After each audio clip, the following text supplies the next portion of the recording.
కృష్ణ. అందరికీ నమస్కారం. ఈరోజు భగవద్గీత మొదటి అధ్యాయం 4వ శ్లోకం గురించి వివరించుకుందాం. అత్ర శూరా మహేశ్వాసా భీమార్జున సమాయుధి యుయుధానో విరాటశ్చ ద్రుపదశ్చ మహారథః. ఈ శ్లోకంలో దుర్యోధనుడు అంటున్నాడు, ఇక్కడ ఈ సైన్యంలో భీమార్జునులతో సమానంగా యుద్ధం చేయగలిగే శూరులైన ధనుర్ధరులు చాలామంది ఉన్నారు. యుయుధానుడు, విరాటుడు, ద్రుపదుడు మొదలగువారు అటువంటి మహాయోధులు. భాష్యము. యుద్ధ విద్యలో ద్రోణాచార్యుని గొప్ప శక్తికి ధృష్టద్యుమ్నుడు అవరోధము కాకపోయినా భయంకరమైన ఇతరులు చాలామంది ఉన్నారు. వారిలో ప్రతి ఒక్కరూ భీమార్జునులలాగే యుద్ధము చేయగలరని దుర్యోధనుడు పేర్కొన్నాడు. 5వ శ్లోకం. త్రిష్టకేతుశ్చకీతానః కాశీరాజశ్చ వీర్యవాన్ పురుజిత్ కుంతిభోజశ్చ శైబ్యశ్చ నరపుంగవః. అనువాదం. దృష్టకేతువు, చకితానుడు, కాశీరాజు, పురుజిత్తుడు, కుంతిభోజుడు, శైబ్యుడు వంటి శూరులైన మహాయోధులు కూడా ఉన్నారు. 6వ శ్లోకం.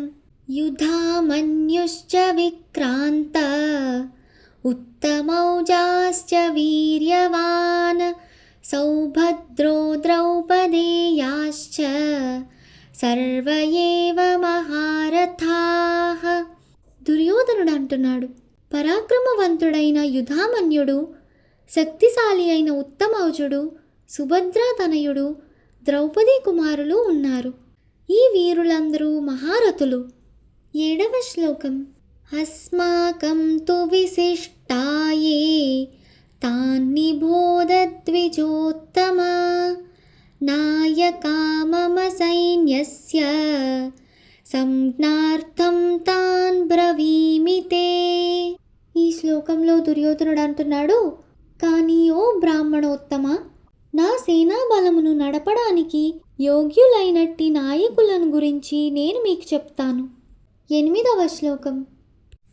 భవాన్ భీష్మశ్చ కర్ణశ్చ కృపశ్చ సమితింజయః అశ్వత్థామా వికర్ణశ్చ సౌమదత్తిస్తథైవ చ.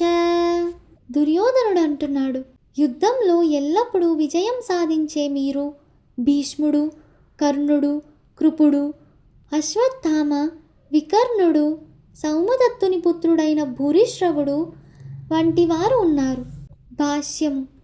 యుద్ధరంగంలో ఎల్లప్పుడూ విజయాన్ని సాధించే అసాధారణ వీరులను గురించి దుర్యోధనుడు పేర్కొన్నాడు.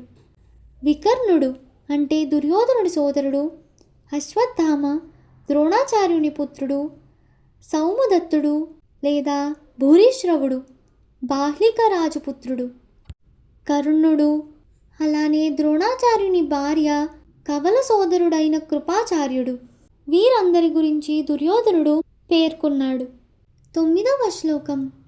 అన్యే చ బహవః శూరా మదర్థే త్యక్త జీవితాః నానాశస్త్రప్రహరణాః సర్వే యుద్ధ విశారదాః. ఈ శ్లోకంలో దుర్యోధనుడు అంటున్నాడు, నా కొరకు తమ జీవితాలను త్యాగం చేయడానికి సిద్ధపడిన పలు ఇతర వీరులు ఉన్నారు. వారందరూ నానా రకాల ఆయుధాలను దాల్చి యుద్ధ నిపుణులై ఉన్నారు. భాష్యము. జయద్రథుడు, కృతవర్మ, శల్యుడు వంటి ఇతర వీరులు దుర్యోధనుని కొరకు తమ జీవితాలను త్యాగం చేయడానికి సిద్ధంగా ఉన్నారు.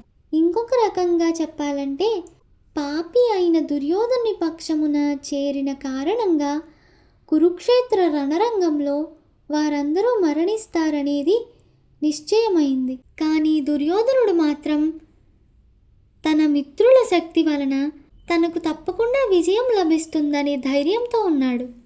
ఇంతటితో ఈ శ్లోకం ముగిసింది. ధన్యవాదములు. హరే కృష్ణ.